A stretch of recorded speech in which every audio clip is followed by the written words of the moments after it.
Sir പറഞ്ഞത് കേട്ടപ്പോൾ എന്താ തോന്നിയത്? അതിനകത്ത് പറഞ്ഞ സുധാകരൻ സാറിൻ്റെ പ്രസംഗം കേട്ടപ്പോൾ എന്താ തോന്നിയത്? സുധാകരൻ സാറിൻ്റെ പ്രസ്താവന കണ്ടപ്പോൾ എനിക്ക് അത്ഭുതം തോന്നി. സാറ് പറഞ്ഞ ഞെട്ടിയില്ലെന്നേ ഉള്ളൂ, അത്ഭുതം തോന്നി. അങ്ങനെ ഒരു കാര്യം നടക്കുമെന്ന് ഞാൻ വിശ്വസിക്കുന്നില്ല.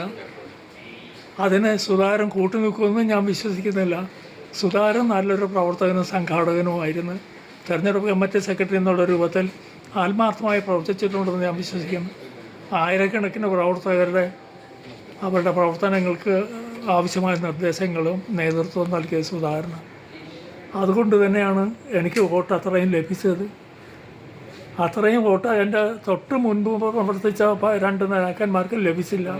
അതിനേക്കാൾ കൂടുതൽ വോട്ട് കിട്ടി. NG യൂണിയൻകാരുടെ വോട്ടാണ് ചോർച്ച എന്നുള്ള രൂപത്തിലൊക്കെ കണ്ടായിരുന്നു. അതിലും ഞാൻ വിശ്വസിക്കുന്നില്ല.